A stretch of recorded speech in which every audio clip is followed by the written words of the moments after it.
Assalamualaikum warahmatullahi wabarakatuh. Halo semuanya, perkenalkan nama saya Destia Ramadhani, mahasiswi semester 5 Program Studi Pendidikan Guru Sekolah Dasar dari Fakultas Keguruan dan Ilmu Pendidikan Universitas Muhammadiyah Profesor Dr. Hamka. Pada tanggal 24 September 2021, saya dan 6 teman saya berhasil melakukan wawancara di SDIT Al-Hikmah dengan 2 orang narasumber. Yang pertama ada Ibu Evi Handayani SPD selaku Kepala Sekolah dari SDIT Al-Hikmah. Lalu yang kedua ada Ibu Nelis Nurhayati SPD selaku Guru Pamong dari SDIT Al-Hikmah. Nah, tujuan wawancara ini adalah untuk memenuhi salah satu mata kuliah, yaitu PLP 1 atau sebutannya adalah Masa Pengenalan Lapangan Persekolahan 1. PLP 1 ini memiliki tujuan untuk membangun jati diri pendidik melalui kegiatan beberapa sekolah, yaitu seperti pengamatan kultur, struktur organisasi, lalu kegiatan-kegiatan rutin, peraturan dan tata tertib yang ada di SDIT Al-Hikmah. Di SDIT Al-Hikmah itu yang pertama kita amati adalah kultur sekolah. Nah, di kultur sekolahnya SDIT Al-Hikmah ini memiliki 4 kultur. Yang pertama itu adalah mengadakan sosialisasi program kerja sebagai evaluasi. Lalu yang kedua ada menerapkan 5S: senyum, salam, sapa, sopan, dan santun. Nah, lalu yang ketiga ini ada menerapkan sholat. Dikarenakan SDIT Al-Hikmah ini adalah salah satu sekolah Islam, jadi dia menerapkan sholat untuk kultur sekolahnya, yaitu ada sholat duha, tahajud, dan sholat hajat. Yang dimana sholat duha itu dilakukan pada saat offline dan online. Namun untuk sholat hajat dan tahajud sendiri diadakan sementara waktu offline. Pada saat online tidak bisa dilaksanakan. Nah, lalu yang terakhir itu menerapkan tahfiz bersama. Lalu ada implementasi tata tertib. Di SDIT Al-Hikmah ini, yang pertama menerapkan SOP atau Standar Operasional Prosedur.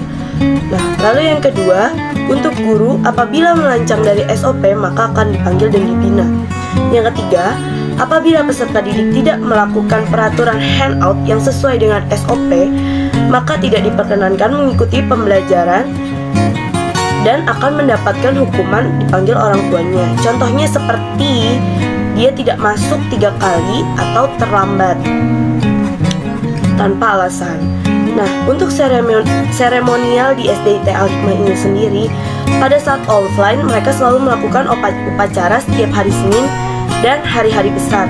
Namun untuk pada saat online ini mereka hanya upacara ditiadakan kecuali hari kemerdekaan.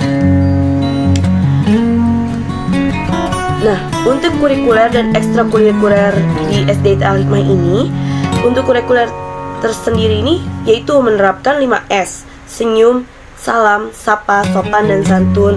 Sholat ada duha, hajat, dan tahajud. Lalu menerapkan tahfiz bersanad, seperti itu. Nah, untuk ekstrakurikulernya tersendiri ini mereka memiliki 7 ekstrakurikuler. Yang pertama ada jarimatika, ada tari, marawis, futsal, taekwondo, dan keputrian.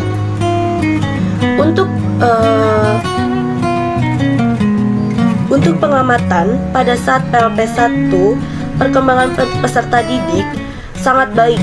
Bahkan banyak orang tua yang berbicara bahwa SDIT Al-Hikmah ini berbeda dengan SD lainnya. Di SDIT Al-Hikmah ini lebih membangun generasi robbani dan berakhlakul karimah. Saya izin bertanya Ibu, bagaimana pedoman penataan struktur organisasi dan tata kerja di SDIT Al-Hikmah ini? Misalnya tugas kepala sekolah seperti apa dan lainnya. Pedoman penataan struktur. Nah, ini yang tadi saya bilang. Ini akan kita selalu evaluasi di dalam raker. Nah, jadi setelah ngambil rapor, kita akan ada raker tuh Kak, selama 3 hari. Itu rakernya, dan biasanya 1 harinya kita isi dengan pelatihan dari konsultan pendidikan kita. Lalu 1 harinya lagi kita membuat yang namanya sidang pleno atau pengutukan daripada program yang memang akan kita kerjakan.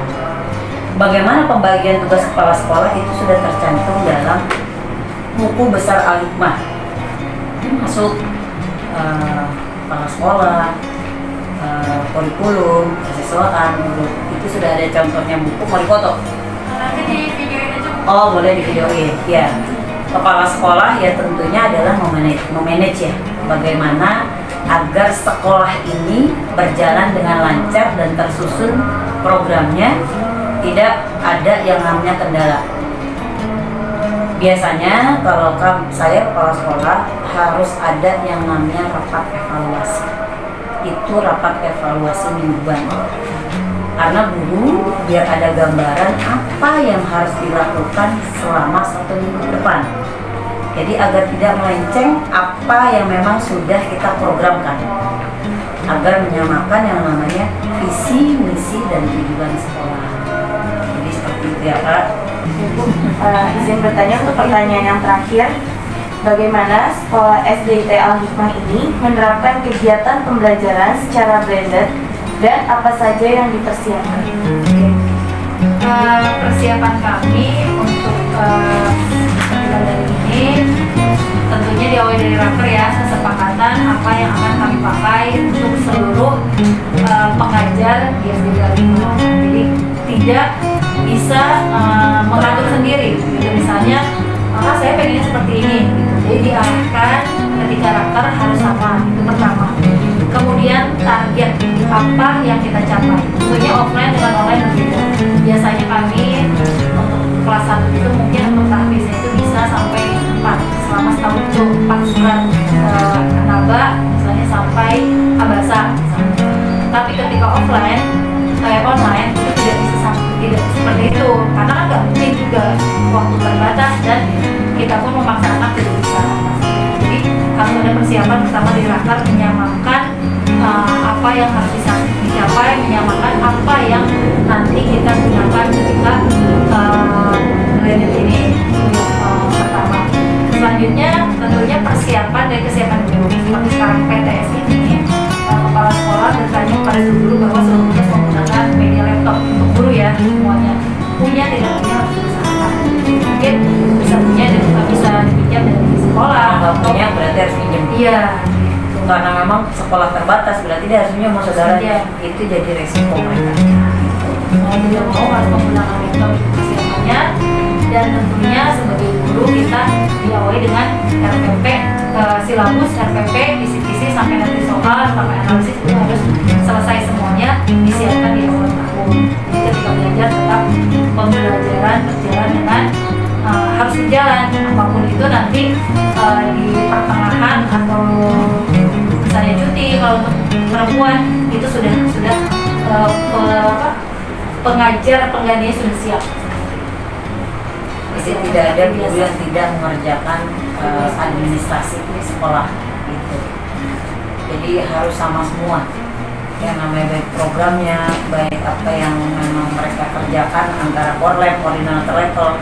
Jadi nggak ada yang dia sudah belajar bab 2, ini yang 2 kelas belum, nah itu harus sama. Nah, jadi mereka harus ada yang namanya rapat korek juga koordinator level untuk menyamakan pembelajaran, untuk menyamakan media apa yang harus digunakan, untuk menyamakan pembelajaran. Misalnya SBK nih, besok kita ini jangan sampai dia membuat ondel-ondel, yang satu membuat kertas lipat. Nah itu nggak ada, jangan sampai begitu. Jadi memang harus ada yang memang program-program yang memang itu harus bisa-bisanya.